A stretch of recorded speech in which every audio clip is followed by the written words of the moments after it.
Good evening and welcome to the Social Newsroom, second episode of 2025. It's the 20th of January and I'm so pleased to have the next guest that you're about to meet, Jerotich Seii. She is, I'll just call her friend, first of all, but you know her as an active citizen, a humanitarian, a development consultant, a global Pan-Africanist, the main power line you may have known or remember behind the Switch Off KPLC campaign against high electricity costs. We'll talk about that a bit more. And she is also, I don't know if this matters to you, she's proficient in, of course, English, speaks it very well, Portuguese, French, Spanish, and anaweza pia some Arabic and Kalenjin, which she says is neither here nor there. So obviously well-traveled. Yes. Thank you so much for coming through. Thank you. And I hope the year has started off well for you. It started off very well. All donned in yellow as usual. Is this indicative of a political outfit? No, it's indicative of my favorite color. I think some political party stole that color from me, but I've always worn yellow. All right. Yes. It's a party and, of course, the government that you supported once, and you'll tell us where you stand on that. Yeah. But it's good to have you with us. And today, I hope to be able to cover the personal side of Jerotich Seii, of course, personal to the extent that you will allow us, professional as well as political. And political is also professional for you, but going into where we are as a nation and where you think we're going as a nation and how we can get the Kenya we want, which is something you are always fighting for and pushing for, hence the title Active Citizen. So thank you for being with us. And I'd like to start, first of all, you could tell us, where have you been? It's been a bit quiet. Of course, on X, we see you a bit more, probably as active as Elon Musk himself on X. But where have you been? It's been a bit quiet. Yeah, no, it's lovely to see you and a Happy New Year. Apparently, we can say Happy New Year until Easter. Yes. Or thereabouts. So yes. Happy New Year. Even the Chinese are about to it's a greeting, a bit like Praise the Lord, until Easter. Yes. Yeah, no, it's lovely to be with you. Thank you for the invitation.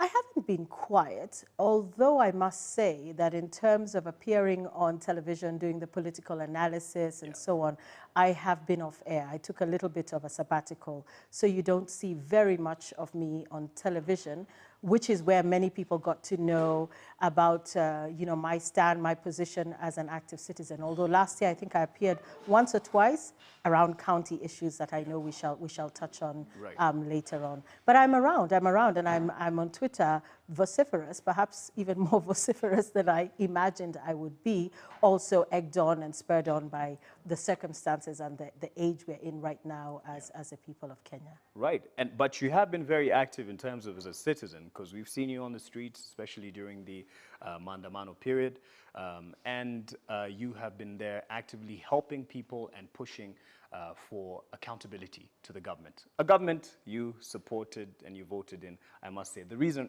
I'm bringing that up is to tell us where you stand on and with that, and how you've balanced the relationship of being a harsh critic, but as well someone who voted the same government in. But let me start with the person perhaps people didn't quite know before you became very visible on television and online in terms of pushing for good governance. And, you know, born to Tabitha Seii, mom, who is someone who's ambassador, I should call her, Ambassador Tabitha Seii, and Major retired John Seii, and second born, I should say, of Tabitha and Major retired John Seii. And your mother was active in second liberation struggles in the 1990s, something that you may not know, and there's a reason why I'm bringing that up. And later, when Mwai Kibaki won the 2002 elections, Mom was posted to South Africa as Kenya's High Commissioner, and Major retired Seii was a member of the Building Bridges Initiative. However, he dissented and disowned the final report of the committee, and we'll find out why. There's a reason I bring those facts up, because A, would you say, from where Mom was and you watching, because you definitely are a very keen person, is it what helped shape who Jerotich Seii that we know today is, the active citizen? Yeah, that's a really good question, because oftentimes when I have conversations publicly and privately, I find myself reflecting back and thinking about how it is I grew up, where I grew up, and what influenced me. So just slightly over 50 years ago, I was born and grew up in a space where I had parents who were actively involved in community and national transformative processes, which saw my mom in active politics as early as the 80s. In 1983, she ran against the late Nicholas B. Watt. So it's not even the total man. And it was something that I grew up with. In 1983, I was probably, you know, in standard 3, I was 8 or 9 years old, and 9 years old, and watched all the drama unfold within the home, including my father being forced out of the military. And Why was that? Well, because he would not force my mother to step down from active politics. So there was an agenda internally, therefore, to punish my mother and the family by punishing my father. And he was forced to resign. So that is why you call him retired major, because he's in his early mid-80s now. He would have retired a general. He would have continued. He was a commissioned officer. He was Sandhurst educated and was on his career track, and it was truncated in 1983. So that means mom was actively against the regime of the time, or she wasn't working to their interests? Well, it was single party rule in those days. So whatever party, however you run, you know, you had symbols. Yeah. You had your light, you had your rungu, you had a cow, whatever it was, but it was single party state. So she was in Kanu. And so was Nicholas B. Watt, and so was everybody who was politically engaged. But I think she went against the grain as a woman to say, I am sick and tired of the poverty that I see in Keyo South, her constituency, and I'm going to run.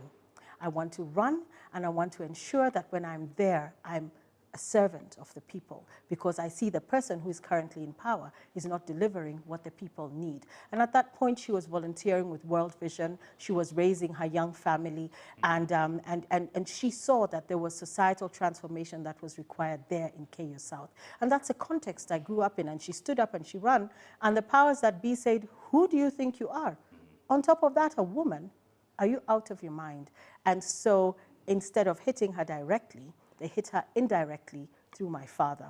And that's how we grew up with my siblings. My older brother, my younger brother who follows me, we have recollection. My youngest siblings may not be altogether clear with all the details, but my elder brother and I watched this growing up, and we were surrounded and grew up surrounded by political activists, people who are part of the repeal of Section 2A, and then, you know, the second liberation process. So this is how I've grown up. So it's almost par for the course that politics is part and parcel of who I am and my life. Although you might argue that some people steer away 100%, even when they have parents who are politicians and political. But mine is an inspiration. My parents inspired me and continue to inspire me to always stand for what is right. And as a matter of principle, that's powerful, because your dad at the time obviously was getting ridiculed even in societal, you know, prism of mzee hawezi tuliza mama. Exactly. You know, is who is in charge here? Na kwanza ni mtu ako army, military. How come he cannot, you know, silence? So it was a matter of principle that he chose. He knew the consequences. He chose to lose out on his career to support mom. I don't think he chose to lose out on his career. That was a consequence of his choice to support my mother. Right. So it's not that I think he thought, when I do this, I'm going to lose my career. Perhaps he did not expect this to happen. And he said he did not expect this level of censure to the extent of being thrown out of the military. And so he did it because he stands for what is right. He stood and still stands for human rights. And along with my mother, they treated one another as equals. So it wasn't up to him to say, you must stop doing this. Although I do recall my mother said, she asked him, would you like me to stop? I can try another time, in 88 or 92 or whenever that will be. And he said, please, by all means, continue doing what you're doing. Mine is not to stop you. I do my work, you do your work, we both stand for what is right. And that was a consequence. So very early on, I learned that there's a very heavy price to pay when you stand for what is right. And with that heavy price, has there been a moment, I'm sure they're proud of their daughter, you in taking this up, active citizenry, but are there moments when things are really hot in terms of threats directly at you, that they tell you, you know what, you can sit this one out. It's not worth it? You know, it's very interesting because my parents say, be cautious, be even a little bit fearful, because people who are fearless completely lack that alertness, that sense of danger that's coming. So be cautious, but never stop speaking your truth. So at no one point have either one of my parents said, we want you to stop what you're doing. They might be concerned. And occasionally my father will say, have you gotten home safe? Or my mother will say, are you safe? Are you okay? How are the children?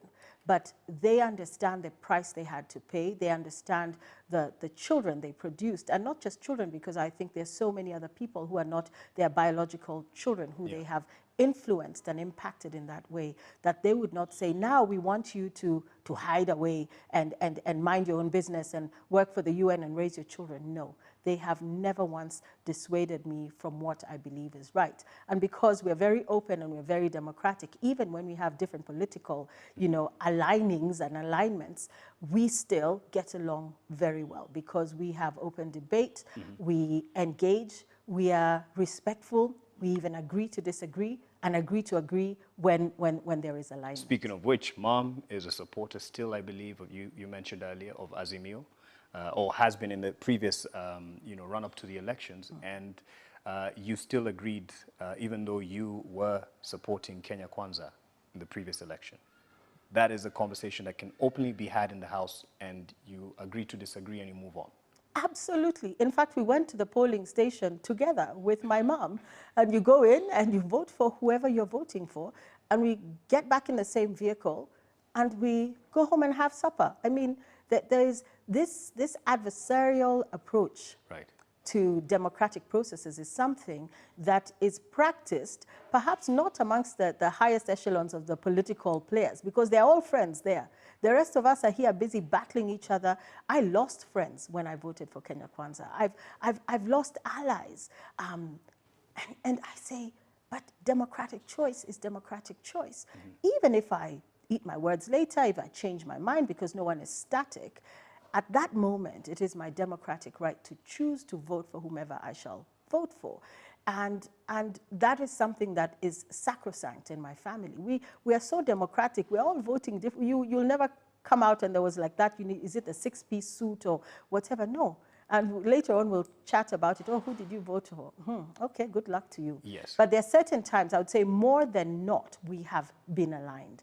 And with my mother's support for Azimio and her long-standing friendship with Raila Odinga as well, and sitting on the neck as well, there's a long-standing relationship. And actually, for me, if I think back to my voting since 1992, I have voted for Kibaki, I have voted for Raila, I have voted for Martha Karua, I have voted for Raila, for Ruto. Yeah. So over the years, it is ideologically who convinces me that they have a plan that works for this country. And we all respect one another and respect those decisions. Have you ever found yourself in a place to explain to your followers who go by your word and support your push for good governance, that say, you know what, you betrayed us by voting in President Ruto, Kenya Kwanza government, look at where we are now. Have you found yourself having to defend or apologize to anyone? Goodness gracious, I was thoroughly, roundly, continuously attacked for my decision. I think because as an active citizen, when you stand for the rights of all Kenyans, people had not experienced me within the framework of electoral politics and who you choose to vote for. Because when you're talking about energy justice, that is non-partisan, it has no political party, doesn't matter who you voted for, you will pay your electricity bill. Whether it was Humanity Kenya during COVID and so on and so forth, it's across the board. And so, of course and naturally, not everybody who I have associated with and worked with, and we're collaborators and supporters and we engage with each other, voted for Ruto. Many voted for Raila, many voted for Ajakoya. It continued like that. But I do have quite a number of people who felt disappointed. And I've been attacked online, and more so because the Kenya Kwanza government is not performing the way it promised to perform. And I was drawn to Kenya Kwanza ideologically. When I read the manifesto, when I heard about what it was that Kenya Kwanza was going to do, I was excited for a new Kenya. And trust me, so were so many others who voted for Kenya Kwanza. Now, the story might be different. So, of course, for some, their bias is confirmed by virtue of what we're experiencing in the country today, so they can sit ever more firmly on their high horse and say, you see, angalia wewe, what did you do? But I have been very clear, and I remember I appeared on a talk radio station soon after the elections. So it must have been September or end of August 2022. And I said, and I'm on record saying, I voted for William Ruto and Kenya Kwanza, but I will equally hold them to account. And this is exactly what I have done and what I continue to do. So it's a mixed bag, and some people have come around. There are some people who will never forgive me, and then I say, well, that's fine. But it's about a tolerance in terms of democratic choice, but also being willing to be accountable. And I'm willing to be accountable for the fact that I ushered in a government that is not doing what it is supposed to be doing. So along with everybody else who voted for this government, who is feeling disillusioned and annoyed or even angry, we owe it to ourselves also to be as actively outspoken as those who are in opposition to, or were always in opposition to, the government of today, because constructive criticism. And His Excellency the President William Ruto said, please feel free to correct me, to criticize me, you know, all of those early promises. There's what he said, but that's there's what's happening right now. The reality versus what he promised and asked us to do is completely different. It's night and day. Can I ask you this? Are you disappointed in yourself, and do you regret having voted for the Kenya Kwanza government and President Ruto? I am not disappointed in myself, and I know exactly why I voted for William Ruto. People might also want to argue. I forgot to add that people say it's because I'm a tribalist. And once people understand my history, my social history, my political history, my family's history, what my parents have stood for over the years, they will realize I'm the least tribalistic Kenyan, even though I'm called Jerotich, as opposed to a name that might obfuscate where I come from. I'm the least tribalistic Kenyan, but I don't blame people for thinking that I voted for Ruto because all these Kalenjins are voting for Ruto. That's not why I did. So you're not disappointed in yourself? I'm not disappointed in myself because I went into the polling station with my eyes wide open. Okay. I knew ideologically why I supported Kenya Kwanza. I regret that Kenya Kwanza has comported itself and conducted itself and this broad-based government and whatever else we have now in the way that it has, because it is night and day when you think about what was promised by this regime. Right. So I don't berate myself, no more than the 7.1 million other people should. It is a choice, a democratic choice that you made based on what you believed would happen to you and to the rest of the country, no matter who voted for who. So I don't, but I'm willing to accept the disappointment or the criticism or the attacks from those who don't know me because they don't. And once they get to know me, they will understand that I have never deviated from the path of what is right in terms of justice for Wakenya. And so in terms of you stand by a decision, and something else that not many people know when you're working in a humanitarian side of things, and which you still do in consultative capacity, your active citizenry or your push for good governance cost you a job probably 10 years ago. Would you tell us about that? Yes, and before that, I had spent many years working within the United Nations family, various agencies in the humanitarian, emergency response, migration management, public health spaces, and enjoyed my growth. When you talk about the various languages that I can hear, umpoko, or that I can speak fluently, and opportunities to live and work around sub-Saharan Africa, that was within the context of my working for the United Nations, and I continue to have a close association with colleagues and agencies from the UN. But my final stint, which was outside the UN for an international organization, had me come up in very serious arms when there was some fiduciary matters that entailed the loss of jobs for hundreds of Kenyan staff. And I absolutely lost my temper and said, this cannot happen. We have to follow procedure. We have to forensically understand when the rain started beating us as an organization. And yes, as the country director, and yes, as the accounting officer for this country program, I take responsibility. However, we need to get to the bottom of this. And that cost me my job because my agitation, and we eventually, released the staff and were able to get them all their terminal dues, extend health insurance, letters of referral, et cetera, and do the best I could to cushion their landing. Because when you fire one person, there's a network of people that rely on that person's salary. And it really devastated me that I had to be the one to sign off on their termination. And my agitation all the way to headquarters, the international headquarters of this organization, saw me fired, saw me released, dismissed from my job for all manner of preposterous reasons. And that was 10 years ago, just over 10 years ago. I freelanced ever since and continue to stay in the humanitarian spaces. But it really actually cost me my job.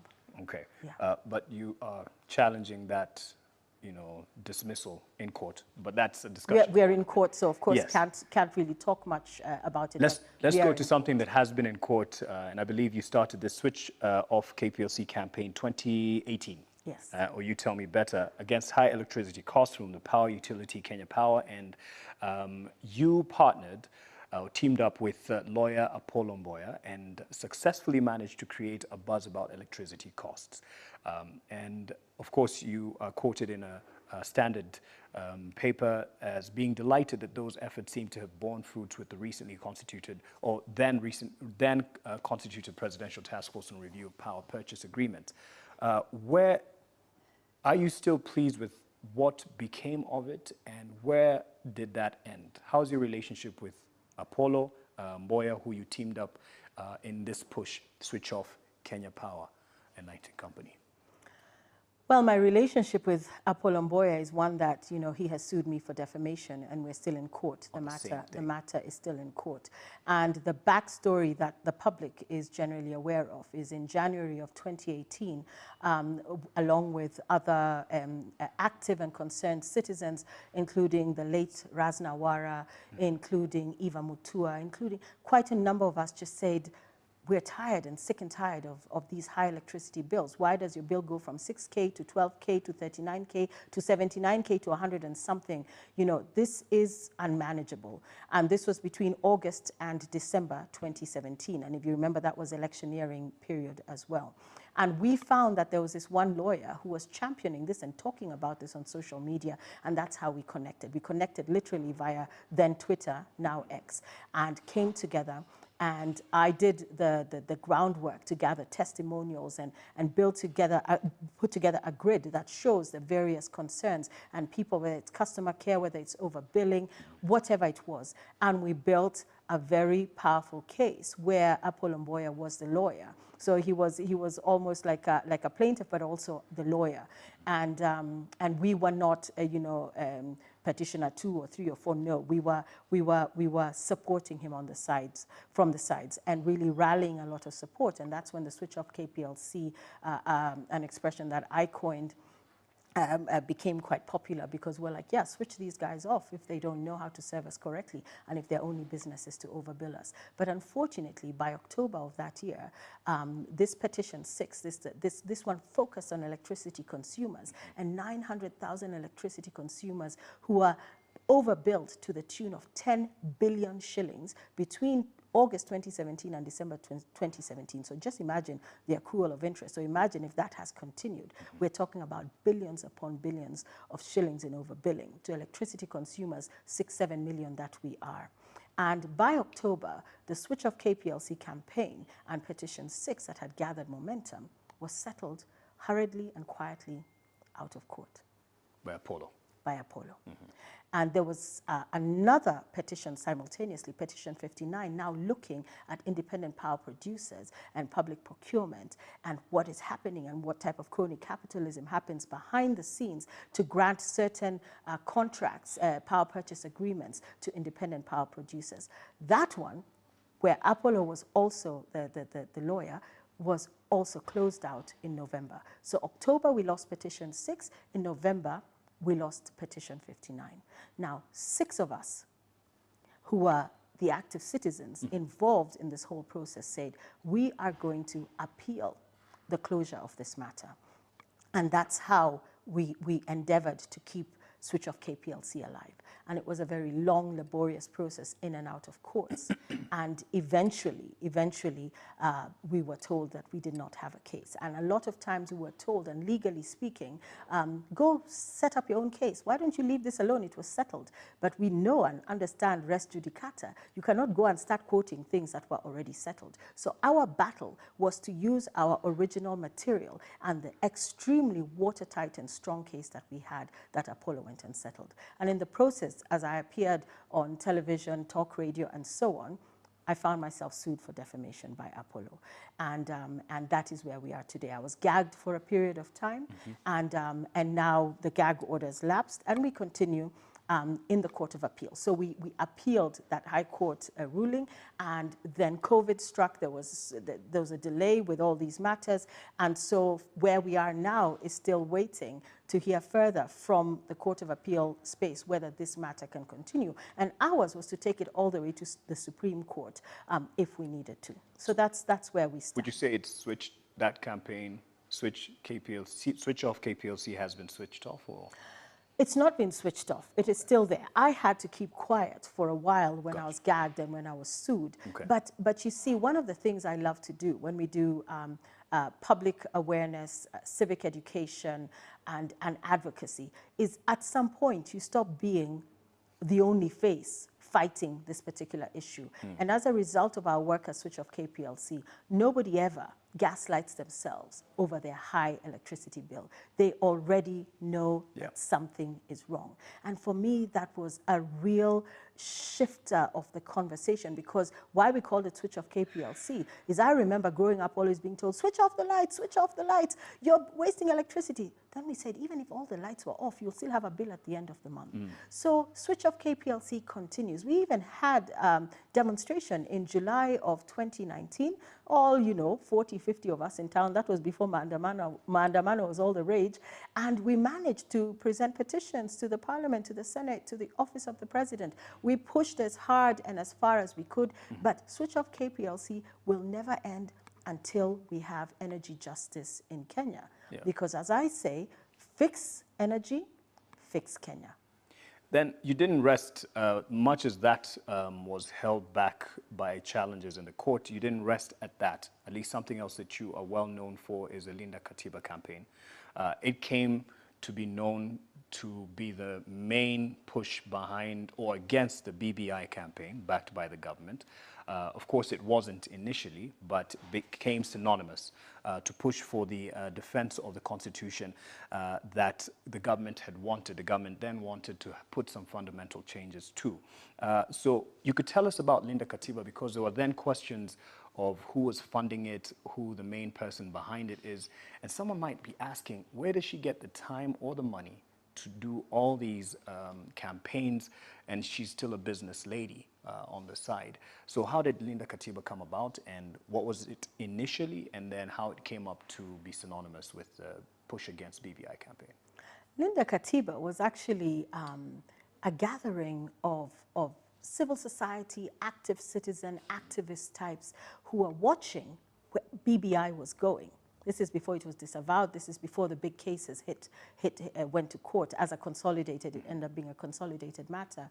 And we said, we need to let Kenyans know that the subversion of the Constitution through this BBI process is something that we will not accept.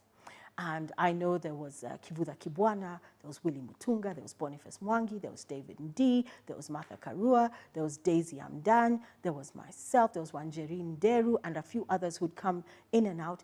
And we would sit for hours and say, what do we need to do? And we said, what shall we call ourselves? There was also other initiatives like Kongamano la Mageuzi, all of that, all about Linda au kutekeleza katiba.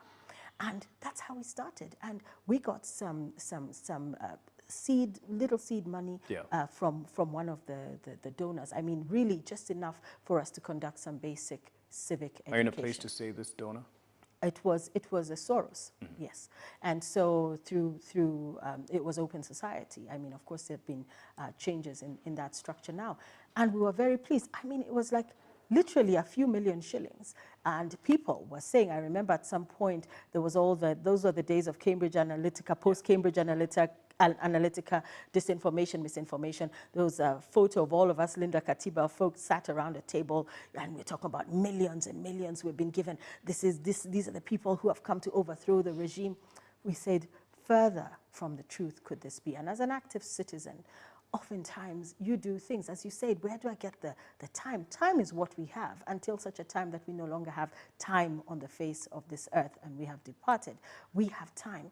Resources, there's a lot of personal sacrifice because all that time that you find spending activisting and on the streets or in meetings or planning or writing, you should be earning a living. You're actually fighting people who are drawing a salary every single month and their accumulated benefits over time.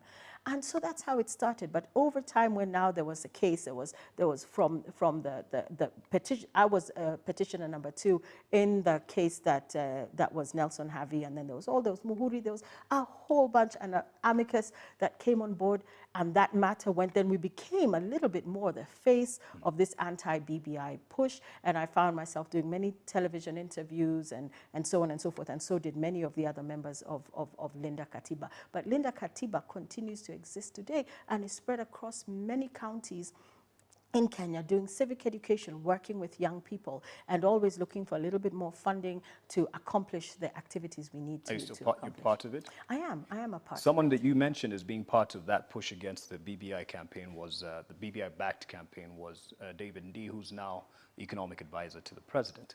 By virtue of his appointment, did you feel betrayed by someone who worked so closely with you and now is working within the government? And perhaps some might say he actually infiltrated and was a mole. Did you feel betrayed by David Ndii? You know, when we were working on Linda Katiba at that point in time, David Ndii was not economic advisor. Yeah. The president was still the deputy president. It was full campaign, pre-campaign mode. So we were all doing whatever we did. Of course, I knew that he had his dealings with Karen in those days, where the deputy president was stationed, and so did many others. And everyone's kind of, you know, putting their feelers out and saying, well, not me, putting their feelers out to see where they could align themselves. So even when he was appointed, and remember, you have grilled me at length for voting for this regime, when he was appointed, I thought, oh, wow, good, maybe all these ideologies that they have been talking about will be implemented in a manner that, but the betrayal comes with the arrogance, the bedside manner of a, I don't even know, I mean, I won't say it here, but I felt betrayed in terms of his manner and attitude towards the people of Kenya, because you cannot be on the side of Wanjiku and spit on Wanjiku, deride Wanjiku, and talk down to her and say, Kwani, what did you expect? And in fact, we can credit him with the petrol that or the match that was thrown onto the heap of petrol, or the whatever petrol on whatever paper there was, to get the Maandamano going, when he called all of us digital bankers. And by so doing, we said, oh, so that's what you think we are. You think from your place where you sit, we're just this toothless bunch of noisemakers. We will show you. So we want to thank him personally for sparking the revolt, although it was brewing. So the betrayal is not really around the time that we're doing our Linda Katiba work. It is now. It is in the past couple of years. It is since this regime took power, and what I had hoped and expected from him, and from how he had explained things to me, because he's a great pedagogue. He can teach, he can explain. And I must say that in the past, I learned a lot from David Ndii. I'm like, I don't recognize this person that we see today, and the person that I knew in the past, that I collaborated with, that I worked with. And so many of us in civil society know him and have known him for so many years. So it's, again, as I keep saying, I keep using this, it's a night and day situation. I've heard some people say about David Ndii that the person they know personally and the person they see behind his handle tweeting on X and other platforms are two different people. So would you say his strategy is to stoke emotions, sometimes to even just measure where we are deliberately, because people say those are two different people that they see. I would say that's a retrofit explanation, because sometimes people are just who they are. But later on you say, oh yes, I was gauging to see the temperature, to feel the temperature of the people. Then I come back and say, by the way, people are not happy. Then you come and you throw something else and see what they say. So I think to say that is either to give too much credit to him or to retrofit a situation, to say, yeah, I always knew what I was doing. I have actually been playing the devil's advocate all along. I've been the one who's putting my big toe in the water. But if that's what he's doing, we don't know, because he has never told us. What I see is just somebody who gets online and will just talk down at people, right. Not talk to people or speak with people. It's talk down to people. Because one of the things that he did say about Linda Katiba later on is that Boniface Mwangi got funding, I believe he did mention, from the president for Linda Katiba. And Boniface challenged this in court, actually sued.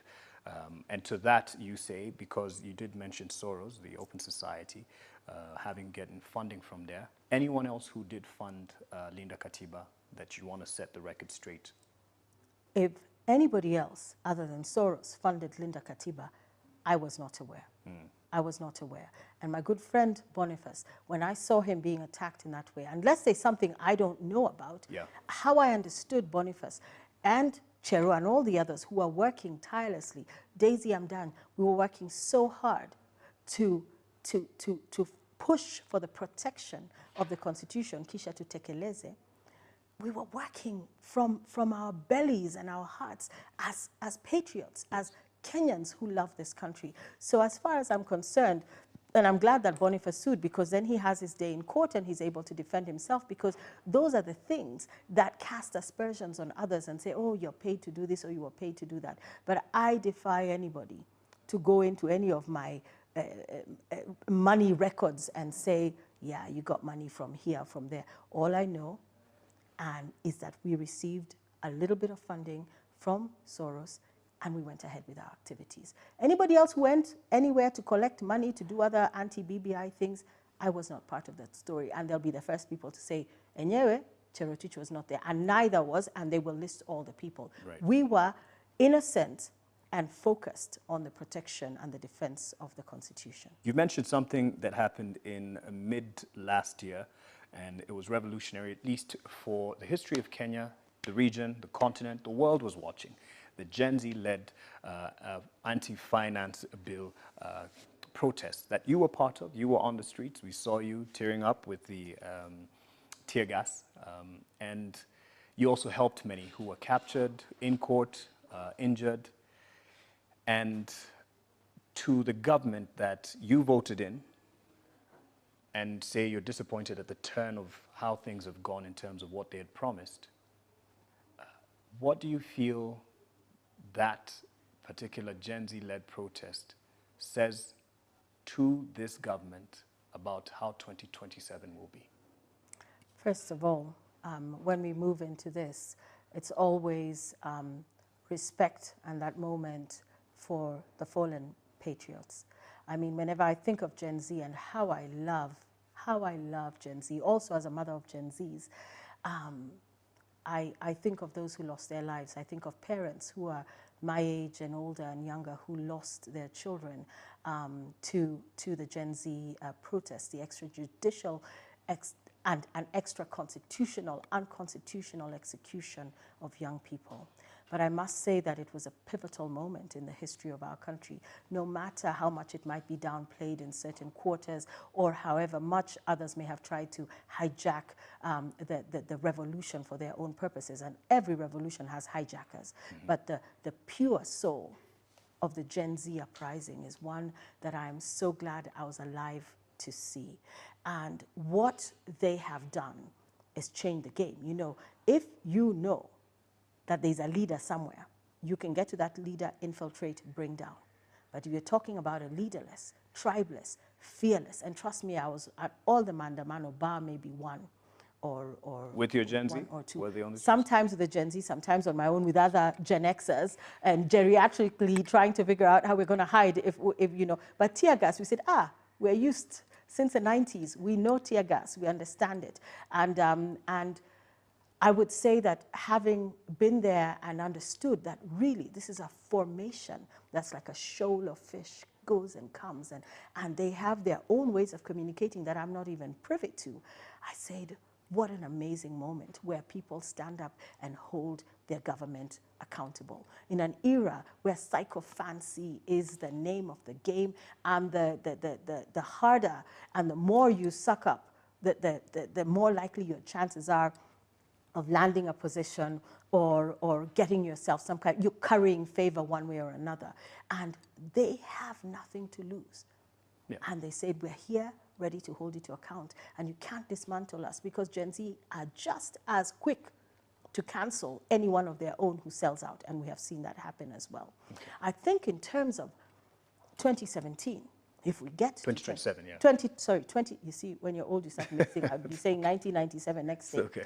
We're at 2027, if all the young people whose IDs are currently somewhere stuck in the ether, who have been struggling to get their identification documents for a long time, if we had those millions of people, and mind you, we are part of we're a minority. People who are 50 and above, we form this segment of the population. We're talking about a massive voting population. If they're all with their proper identification documents and they all register to vote, things will be very different in 2027, because the tribal calculus that we have grown up with, that we're used to, that it's a Gema versus this versus Nyanza versus even the days of Moi Kamatusa, that calculus will give way to something else. And watching the Gen Z, it doesn't matter which comrade was picked up, abducted, taken. They were all up in arms. They didn't say, huyu ni Mkukuyu mwache, huyu ni Mjaluo, huyu ni Mkalenjin. No. There's a solidarity that we should only envy as Gen Xers, as millennials or older millennials and baby boomers. We need to envy that solidarity. And they're also fearless. Fearless to the extent that, you know, sometimes what comes out is it's a bit shocking. I grow gray hairs every time I see, but I'm also vociferous. So when people are angry, they will say what they need to say, and they will push back. And they are not easily cowed, because they do not understand those days. When I talk about the 80s, single party rule, Moi was the president, you know, they'll be like, what is that? But all of us who remember it will have, you know, butterflies a little bit, and we'll remember with a bit of dread what those days felt like for us. They don't have that. Yeah. Many people have said that, you know, and it's something that I've come to admire now, to harness it, to be this force for transformation in this country. Harness it not by Gen Xers, but they harness themselves and that energy that they have. This is not about a Gen Xer or whoever controlling Gen Z. It's Gen Zote. But Gen Zote, majority of Gen Zote are Gen Z. And if they could harness that rage, because you remember, rage is also a very powerful tool. When Jesus went into the temple and found the money changers and overturned the tables, that's righteous rage. If Gen Z can maintain a righteous rage and harness, organize, be ready, consider statecraft ways. So if we say, yes, come in and lead, we're ready. They need to be ready. But I don't buy the gaslighting of, okay, so if President Ruto goes, what will you do? No, no, no, we're not afraid of that. If people have to go change, if regimes have to change, we know that there will be leaders. We're 50 million Kenyans, tumekosa watu, tumekosa leaders. And every time I come across yet another brilliant group of Gen Zs and millennials, I'm like, some of us need to retire, because the future is here and they are ready. And I'm so much in belief and in support of making way for this generation to come out. And if theirs was an agitation, the anti-finance bill protest, but it has sparked and ignited a revolution that is not just Kenyan, it is regional, it is continental, it's global.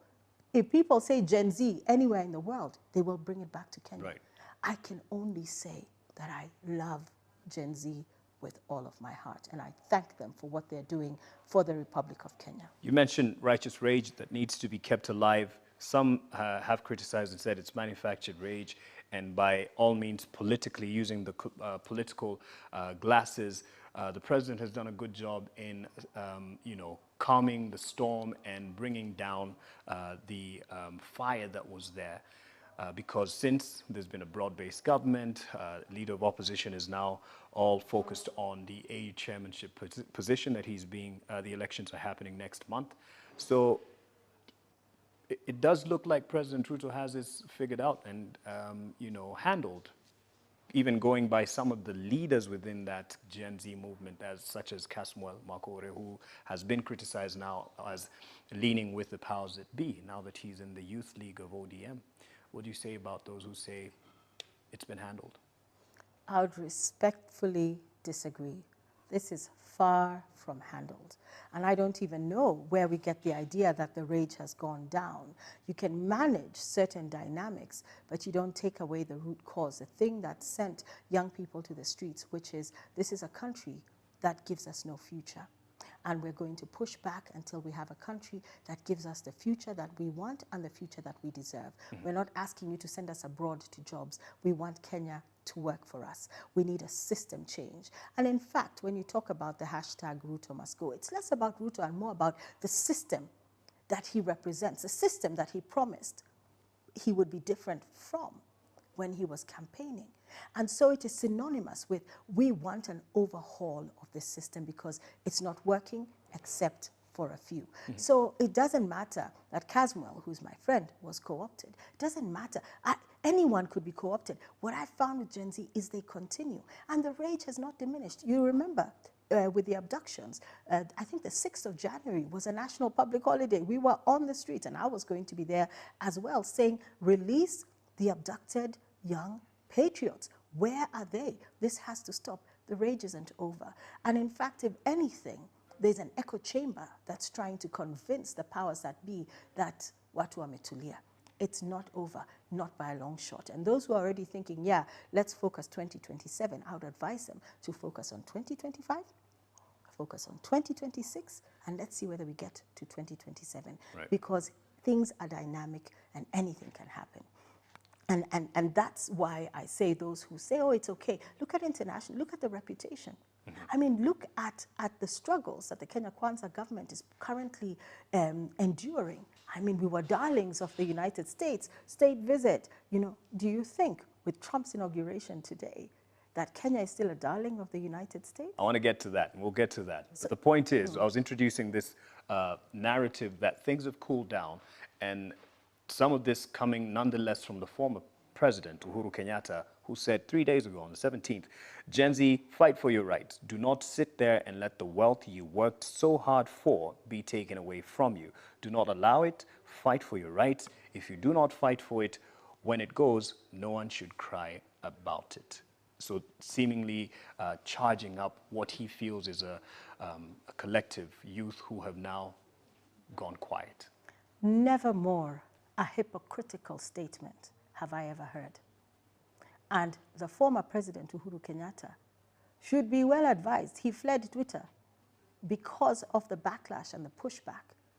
If we are now to start unpicking his 10 years, he is the last one to tell young people to stand up for their rights. I'm sorry.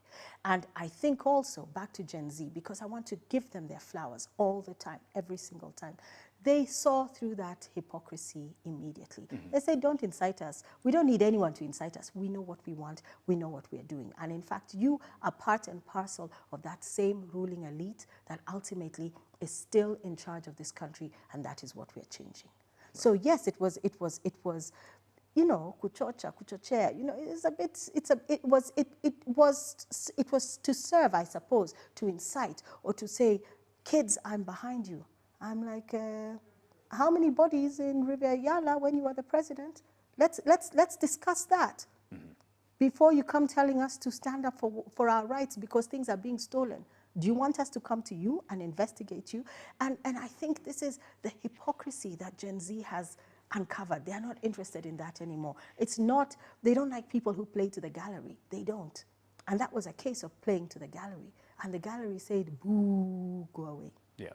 And even the president did speak, now responding seemingly directly to him or indirectly, that we shouldn't incite the youth and almost looking at, we've heard this over the last couple of weeks, parents, raise your children well so that they don't, you know, post these things that they've been posting. And it takes seeing one reality in a different republic, now the US, where TikTok was going to be banned and then it's now been revoked. But now we have a government that is keen to actually control what's going on online, where a lot of noise is being made by Gen Z. Do you see any dangers there or concerns in terms of the control that they would want to yield online?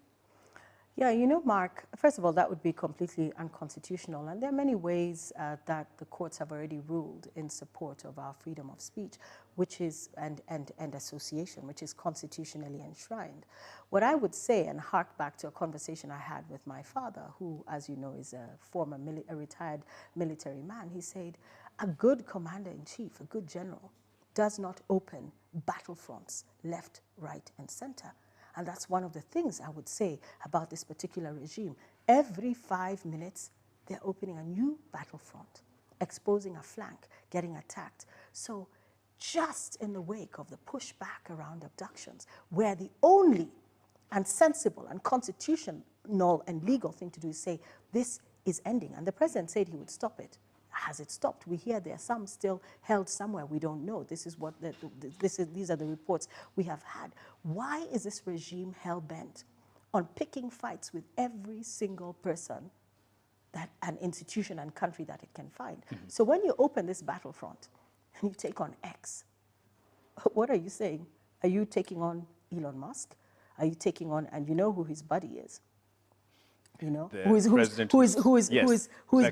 being inaugurated as we speak. Yeah. So I do not understand the strategic thinking. And this idea of, oh, respect, that story worked with Gen Xs, because we were raised by baby boomers and the silent generation, who are martial, be seen, not heard. We grew up, and when you listen to Wandi and Joy and others, the abuse in schools, in boarding schools, we grew up as a cowed generation, as a terrified generation, where whether you respected or not, you had to hold yourself in a particular way. Mm-hmm. This is a completely different generation. And I'm a mother of Gen Xers, and my Gen Xers are very respectful young men. However, this business of trying to say, yeah, what you're doing is because you lack respect is wrong. Yes. What they are doing is because the system is not working for them. And because they say it in a way that is unpalatable and hurts your feelings, does not mean that they don't have morals and that they don't know. They know the difference between right and wrong, and that's why they're on the streets. And if you did not want to be mocked, harangued, chided, hounded all over the world, hakuna kupumua. I'm actually Googling the word. Right thing. I'm Googling the words you've used. Your English is inanipita. Lakini, I'm looking forward. But you know what I mean? No, I get you. I believe values should be taught, and respect is important. But if you want respect, be worthy of respect. Yeah. No, I'm actually looking at people's comments on our live stream here. Sad Bal, just making a comment there as he's following. Yani, unajua watu walipigia Wajakoya kura. Anashika kichwa. Njue Njagi, so he says, Njue Njagi, so she expected KK government to be different. How? And she was the same person who used to criticize Jubilee government. She's being clever with the truth. This is about a government you've criticized and you still criticize, and now you voted into power, but you say you regret the decisions that they are making based on the promises that they had given. What do you say to someone like Njue Njagi, who says, actually he writes as finishing, your name betrays you, someone said, going back to that narrative of... Well, it's a tribal trope that will always be used, and I still understand him and I respect him. Njue, thank you for your opinion. Your opinion matters and it counts because you're a Kenyan. And what you think about me, you're entitled to think that about me. And I've tried my best earlier on to explain some of the complexities behind those decisions. And I'm ideologically driven, as I said, and I'll say it again for Njue. And I really read that Kenya Kwanza manifesto cover to cover, and I said, these guys are going to change this country. And I suspended, I think this is what I need to add, I suspended my disbelief. And I said, I am going to bet on this particular horse. And maybe that I say bet is gamble, so it's a gamble. Yeah. And it didn't pay off. Now, what if President William Ruto had done exactly not what he's doing now and really lived up to every last sentence of his manifesto and all the promises he made? Then Njue may say, well, you know, at least anajaribu kidogo. So it's 6 of this, half a dozen of the other, because the public opinion was President William Ruto's to gain and lose, and to lose because he already had a lot of public support. But the tribal trope, I can also tell his generation.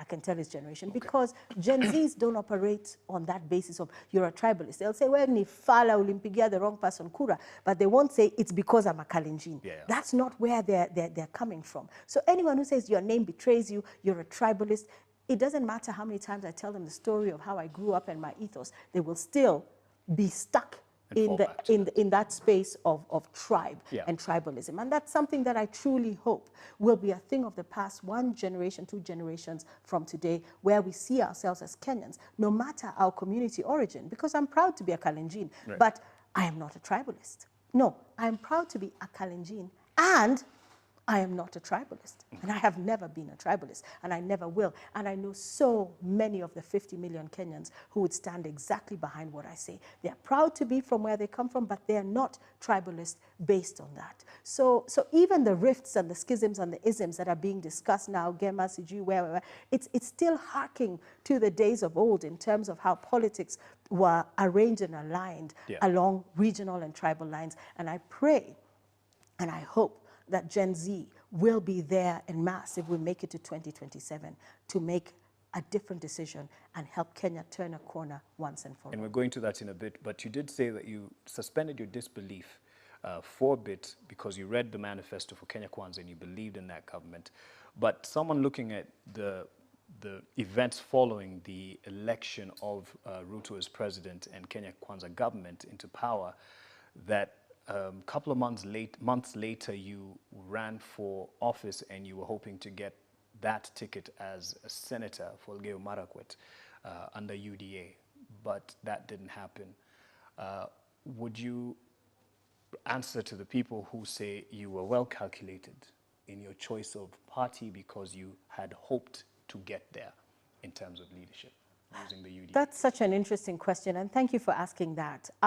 Much as I grew up in a political home, that was an accidental political decision in a way that I made. I did not join UDA or vote for William Ruto because I had a crystal ball that could help me see that Kipchumba Murkomen was going to go into the cabinet, yeah, and because he was the senator. So when he was appointed to the cabinet and that opportunity became available and linked to what we have discussed offline and over the years, my concern about local politics, about county level politics, I thought to be a legislator in the Senate, to oversight devolution, not just in Elgeyo Marakwet County, which is my home county, although I'm also from Nairobi County, but to oversight devolution Kenya-wide. What an opportunity to ensure, again, because I supported Kenya Kwanza on ideological grounds, and I thought, wow, wonderful things are going to happen. And that's how I got into it. And I was still in UDA. This was September. They had just won in August. So I was still in UDA. So obviously I ran on a UDA ticket, was rigged out, and a bunch of us during the nominations. And I switched to Safina, which is what many people are not aware of. And I completed the race on a Safina ticket, which was basically sounding my own death knell because Safina would not win a Senate seat in Elgeyo Marakwet County, no matter how popular or not popular I was. And so I went to the very end because when I start something, I want to finish it. And I left politics thereafter. It was grueling. It was tough. I went back to my mother and I said, much respect to you. How did you do this? How did you sustain this? Cycle in, cycle out. Because as many politicians who have tried, failed, or tried and been successful will tell you, it is grueling, it is emotionally draining, it has devastating impacts on your family, it decimates your bank account. I mean, I'm still in debt to date. You know, it is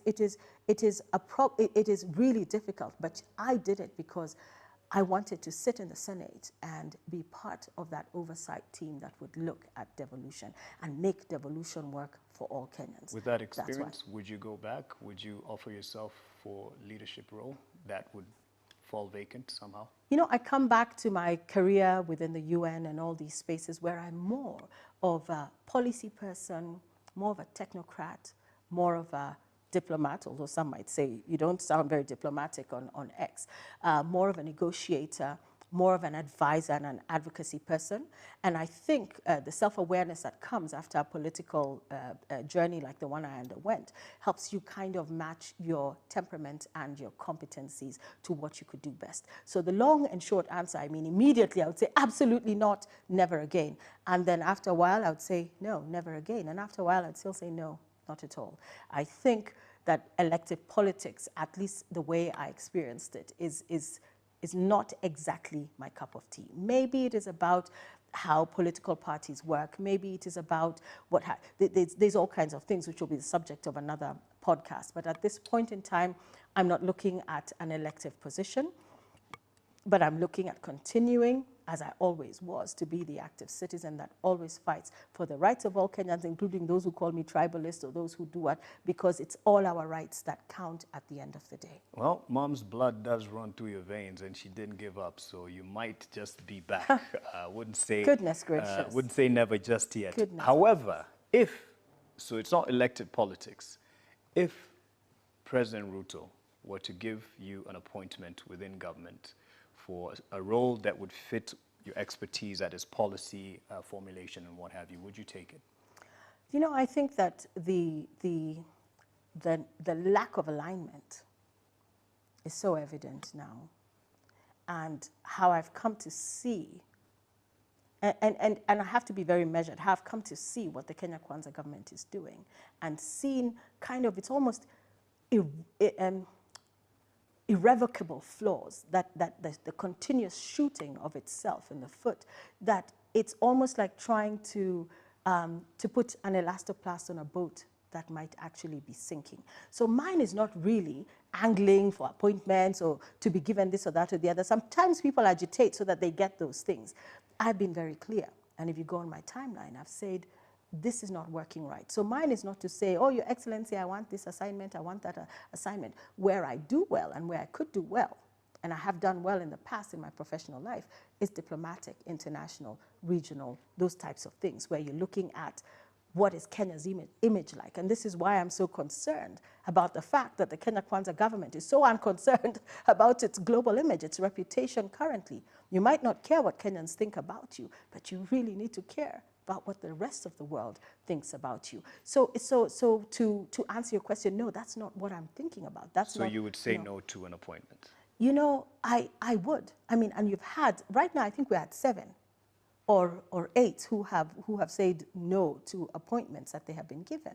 And it should send President Ruto a clear message. In the early days, just when he won, I'd have said, sure, with pleasure, I would like to serve.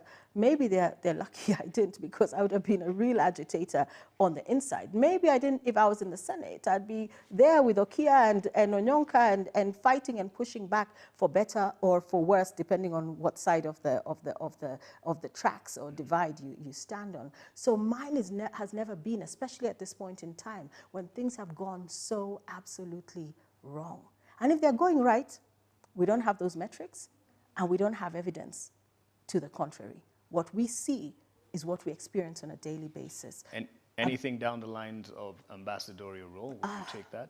No, because when I say no, I'm like, why are we thinking about that? Okay, no, just going by, because you never know what happens. This is politics, and things happen, and we'd like to have you back on the show to tell us, but you did say that you would take this. No, that's why I'm saying, are you tagging me? The point is not to do, we don't do what we are doing as active citizens for the sake of an appointment. Maybe some do, for the sake of an appointment somewhere. If you were to ask me where your competence is, as I just shared with you, that's where I think I would do extremely well. I guess this is my line of thinking, if I may.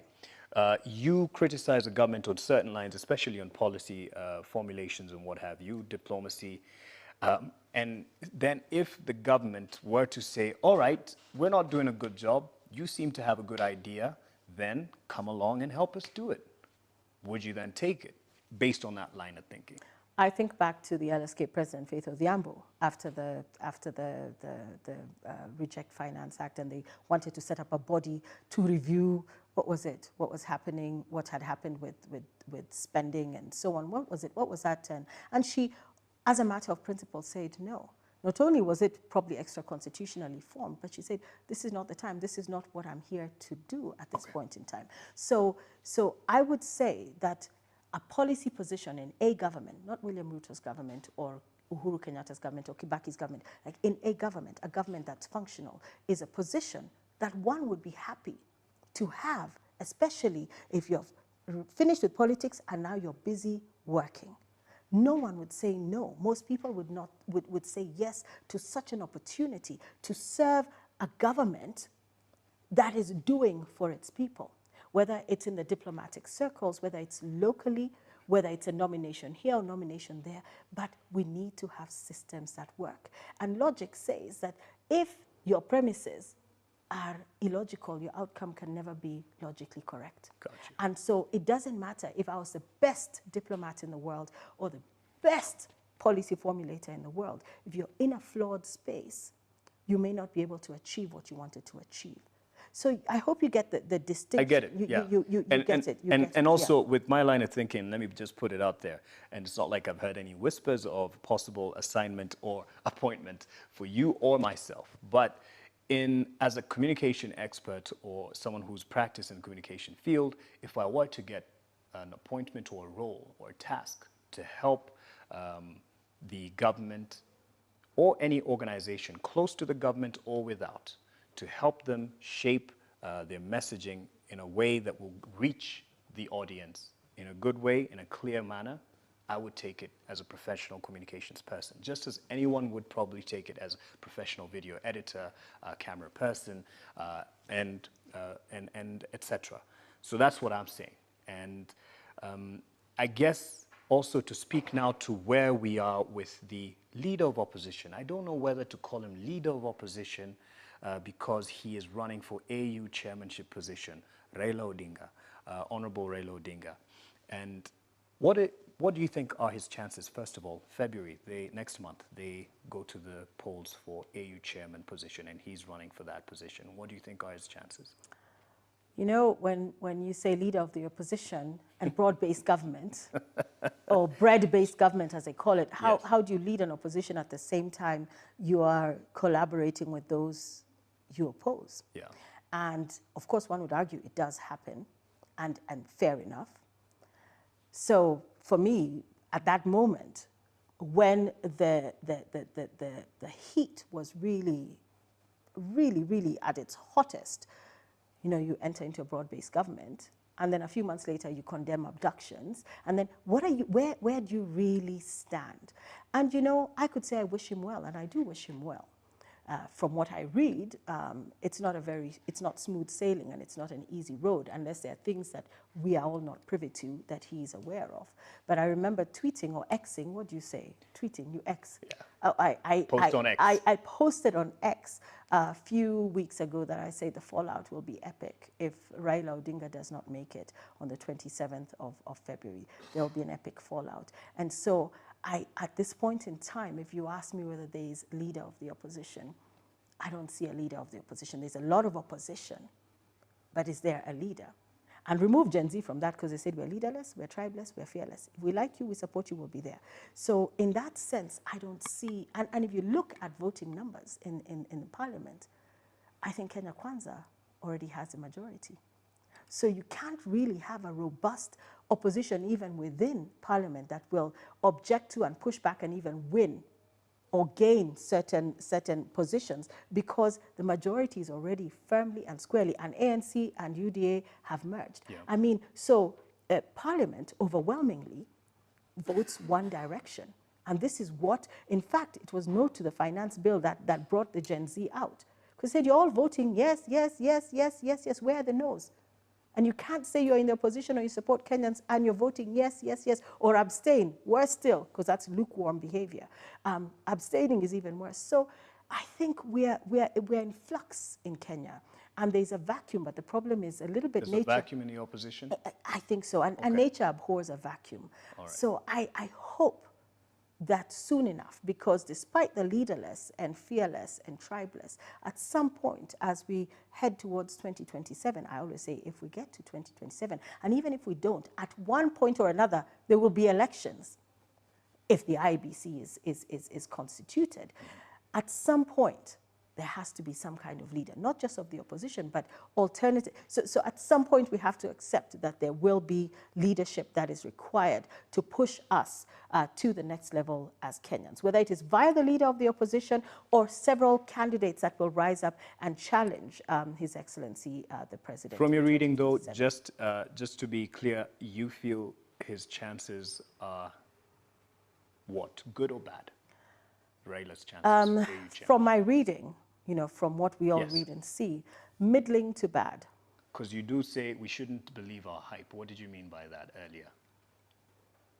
Well, you know, sometimes because you've also worked in the continent. That was also, when I say believe our hype, I was referring to the echo chamber of the Kenya Kwanza government, believing its own, like we're doing really well, we're wonderful, this and that and the other. And also in the context of the but I'm not talking about the wider Kenyan population, because the Kenyan population is reading what's happening. True. And they're saying, things are not looking that good. Yeah. And also there's been vociferous campaigns to decampaign Raila because of his role in the broad-based government and not being loud enough soon enough about abductions and extrajudicial killings. Okay. Yeah. So angling to bad in terms of his chances. So he loses. In that, let's look at that scenario. What does this mean? Would he still have the punch as an opposition leader, whether as a kingmaker or someone who can influence the future of Kenya's politics? I think he would. And Raila is a man who is charismatic on so many levels and has survived and withstood and weathered multiple storms. Yes. If he does not make it on the 27th of February, I think Kenya Kwanza will have to rethink its calculus, because if he does come back and says, right, opposition, twende kazi, there's trouble. And if he does come back and within Kenya Kwanza demands more and more space and says otherwise, you know, hold basically Kenya Kwanza hostage, there will be trouble. So either way, I think it does not bode well, or it does not bode well for Kenya Kwanza if Raila Odinga does not make it and does not make it during the elections. But if he makes it, they have diluted or dissolved the opposition that was, and whoever would take up that vacuum would really need to start working. We see the former deputy president saying he'll be forming a government in 2 weeks, rather not government, a party, political party, beg your pardon, in 2 weeks, and make it public. Which would be the formidable force, especially first within the Mount Kenya region and then countrywide, inviting others to come and join. Some say it might be PNU outfit, maybe it's a new outfit. Do you see that as working? Because now everyone is trying to angle themselves. Rigathi Gachagua as part of the opposition or even the leader of opposition. You know, I'll say it a bit tongue-in-cheek that the best thing that ever happened to him was that he got fired, because it has catapulted him in a way that when he was deputy president, he didn't, because he had certain parameters and ways that he had to operate. And of course, he's going to be quite formidable as a force to reckon with. And launching his party, so if you have a scenario where his party is launched, you have a scenario where Raila Odinga has lost, for example, and is back in Kenya, you already have many players starting to emerge. But if Raila stays on with the AUC, then, you know, as you said, has the opposition been effectively diluted? I don't think so, but there'll be some weakening of some power bases that relied on Raila's leadership. But even then, there's been talk about, you know, don't give blanket statements about that base, because that base has also shifted. Yeah. In the same way, don't make blanket statements about the so-called Kalenjin rift, because it's not as homogenous as people want to imagine that it is. So I think Rigathi is also an interesting player, and insofar as Gema, but again, the tribal calculus, you know, who will Gema then team up with? Who will they put in place to run against Kenya Kwanza, William Ruto, in 2027. So that is all stuff that we have to watch. But for me, what I'd say is Gen Z need to be organized enough to push for their IDs, the formation of IBC, register to vote, and go make a difference there. That said, I want to say I'm not one of those people who want to quell the current unrest by saying, Gojeni, 2027 is coming. No. Agitation for change is the price we pay. That vigilance is the price we pay for our freedom. And we must ever be vigilant. That's why I say, if we get there, elections, democratic elections, will have to be held one way or another, whether it's 2027, whether it's before, hopefully not after, because if it's after, it means it was an orchestrated and calculated move not to form the IEBC in good time, so as to delay the elections of 2027. So I would say, whether elections happen before 2027 or in 2027, this vigilance, this agitation, this pushback, this keeping of the government on its toes is a must. Now, how people do it, whether you use abusive language, whether you use semi-abusive language, whether you use strong language, whether you use your best English or your best whatever, it's a question of personal taste and how far your boundaries, how far you can push your boundaries in terms of what you say. But with the Gen Z uprising, respectability politics stopped being the order of the day. Don't come at me with the respectability politics. There's femicide. Women are being killed every day.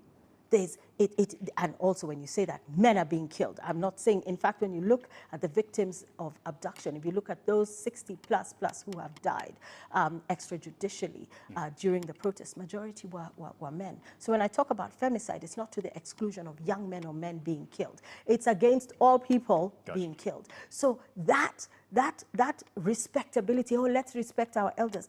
Elders, please, myself included as an elder, respect ourselves. Let us respect ourselves so that we are worthy of the respect that we demand. Respect is earned. It is not demanded. And you cannot coerce it. And you cannot abduct and intimidate people into respect. You have to do what you say you're going to do. And say it and do it. Say it and do it. And live with a high level of integrity. I mean, that's really what young people are trying to say. They're not even saying we want to be president. You look at how they are rallying behind Okiya Omtata. Is Okiya Omtata a Gen Z? No. He's probably even not even a Gen X. Maybe he's, I don't know where he's an older Gen X.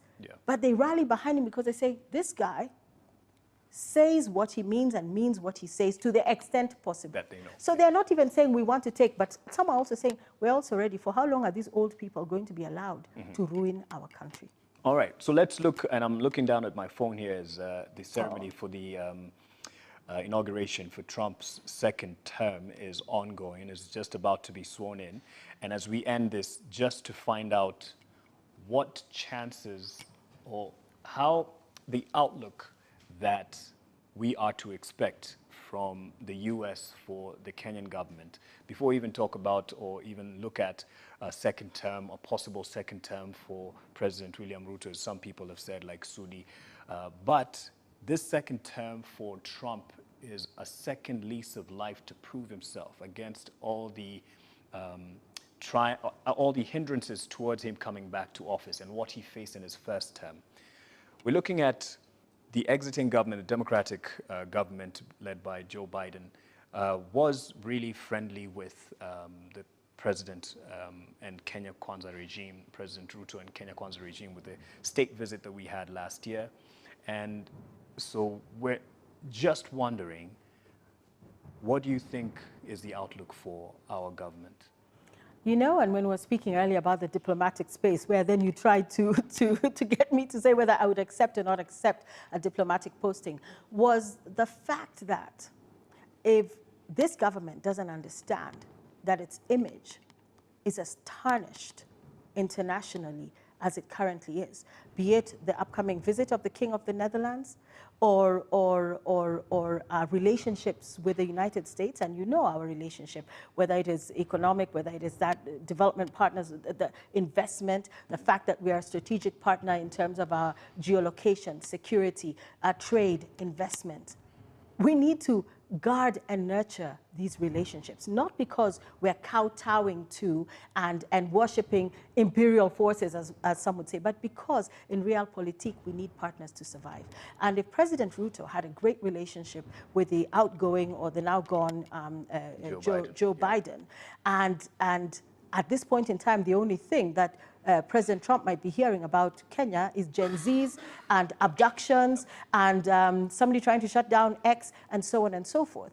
Kenya has to be very careful how it manages its relationships with the United States and indeed the international community. So I would say, and I know we were saying that he's going to sign 200 executive orders today. We know what Trump in his first term thought about Africa, which we will not repeat here. So let's see. We have a toilet that's being constructed. Yes, a toilet. You know. So let's see what he thinks about the continent. But it is in our best interest at this point in time to continue to maintain strong diplomatic ties with the United States of America. No, regardless of what people might think about President Trump, this is the interests of the Republic of Kenya that transcends an individual or even a regime. And so we need to guard these relationships. That said, one would say, so why are you supporting the pushback against the visit of kings and so on? I think this is a conscientious dissent and the vigilance where Gen Z and others are trying to say, by the way, international community, all is not well at home. And if you come, you're legitimizing something that has gone very wrong. Right. And you don't want a situation where if Trump was planning to visit Kenya, that now he receives 50,000 emails saying, now CJ. So we need to begin to repair that image because the impact of damaged relationships internationally will go beyond this particular regime. Gotcha. And we as Kenyans need to guard against that. So I would say, let's hope that President Ruto's team is savvy enough to understand how to diplomatically ensure that Kenya has strong ties or continues to have strong ties with the United States of America. And one of the ways to do it is not to provoke Elon Musk. Okay, and this is to someone that you have provoked over time, and that is the governor of Nairobi. Last word to the county government and to the national government, because even as we're speaking right now, there seems to be some sound. I don't know if it's construction ongoing, and we're in Riverside, but the face of Kilimani has changed over, let's say, the last year, or a bit more, and it seems that the development hasn't been well thought out in terms of what it can sustain, drainage and traffic and otherwise. What is your word to the county government where you live in Nairobi? Because you've also fought them in terms of their development agenda and how it's been just out of control. And also now, first start with Governor Sakaja, who you voted for, I believe. No, I vote in Elgeyo Marakwet. Oh, you vote in Elgeyo. Yeah, okay, got you. But yes. But to be honest, it's likely that had I been a voter in Nairobi, because of my support for the party, I would likely have voted for Sakaja. Yeah. Once again, he sold it well, and he spoke well. And so it is possible that I would have voted for him, but I didn't because I don't vote in Nairobi. Unaona kama inawak, Nairobi inawak, itawak, Haiwak. And will it work for him for the next election? I will eat my socks if Sakaja comes back in 2027, because in my pushback against him, which happened before the Gen Z uprising, pushing back against unplanned development and prioritizing kickbacks and benefits of these property developers over safe and healthy living for the people of Nairobi, county number 47, which is the epicenter of what happens economically and politically in this country, is unconscionable. And I called him out repeatedly. I've also been sued for defamation. We're in court there as well, because he did not like the tone that I took with him or what I was alluding to. But at the end of the day, whether you're in Riverside, even Riverside now, traffic is unmanageable. The unplanned development on either side of Riverside, it doesn't matter where you go, whether you're in Parklands or Westlands or Kilimani or Kileleshwa and parts of Lavington and all the neighborhoods ring around the city, you have, with the exception of Karen, where there's a very powerful residents association that has consistently pushed back. I mean, but even then, in a few years, it'll be eroded and you'll be subdividing to 1/4. The point is urban planning. You can densify. As you say, the future is vertical. If you want the future to be vertical, how have you created for this city? What provisions have you made for this vertical future to work? And that's why we say high work. And at the end of the day, when I find myself in court being sued by Sakaja. Again, as an active citizen, you strike the match. And I'm not the only one who's been speaking about urban planning or lack thereof. If I had time, I would list all the wonderful Kenyans and patriots who stand up very clearly. I don't even have to say so much anymore, because you light a fire and people catch a fire. And they're around saying Sakaja High Work, and you see photos, potholes, the slum skyline that has developed. Why? Because somebody wants to make a quick buck. I hear there's 17,000 unoccupied apartments right now, and I'm not even talking about affordable housing. So what are we trying to create? A ghost city? No trees, no roads, no sewage, no water. We are pockmarking the earth with boreholes, creating instability, a little bit of seismic activity. Kilimani is gone without a trace. How much water do we think we have under there? Is it unlimited? It's not. Resources will dry out. So politics is local also. When you look, what's your MCA doing? What is your member of parliament doing? What is your governor doing? What's your senator doing, who's supposed to be oversighting the county, but also devolution as a whole? What is your president doing? And these are the questions we need to keep asking ourselves. We go local to national and national back to local, and hold every single elected person accountable, because our taxes feed them, clothe them, house them, insure them, while we're struggling with shift, SHA, whatever, and people are dying. These guys have private insurance. They have never missed a single month of salary. Tell me when Parliament forfeited its salary for 3 months, never mind 4 or 5 or 6. So we have to continuously hold the feet of leaders to the fire. All right. We have to keep Speaking of leaders to the fire, I'd like you to speak to that camera finally, and your message to President, I almost said Donald Trump, because I'm also watching the ceremony right now, which is ongoing, but to President William Samoei Ruto. Well, before I address President William Samoei Ruto, I want to tell Gen Z again, I love them. They need to keep doing what they're doing. We're together. It's a Gen Zote thing. We are not relenting. We must be vigilant always. We can do it with respect. We can do it loudly, softly, but we must never stop holding this government to account. President William Ruto, I voted for you, and I'm in a lot of trouble for voting for you. I urge you to do the right thing, to be constitutional, to listen, end abductions, listen to the young people, do not berate and lecture them. If you say you want to make a difference and you want to transform this country, I throw the gauntlet, make it happen. The first 2.5 years, whatever it is you say you've done, has not been felt, and has not been felt to the extent that you have all this unrest. Surely it is not for nothing. And I urge you first and foremost to stop the abductions, rule of law, constitute IEBC, listen to the young people, and make Kenya work for us. We're pushing back, not because of you, but because of what you promised to do and what you are not doing now. And so, please, Your Excellency, do better, because I know you can. All right, and wishing you all the best for the year and the time ahead. Of course, our eyes are peeled in watching your timeline at how you keep the government on its toes, whether local, whether I mean by county government or national government. Please keep doing the Lord's work, and all the best to you, even in business and with family, and a great year to you. Thank you so much for having me. It's my pleasure. Hope to see you again. Yes, maybe when you get the appointment. I don't know. I don't. I keep hopping on that point, but you never know. You'll be back. Let us get all the young people who have been abducted released first. Let's get justice for them, and then we can discuss all these things there. All right. First things first. Thank you so much, Jerotich Seii, for your time. Thank you also for your attention and the comments that we see there on our YouTube stream. And we do this again next week. And take care. Have a great week ahead.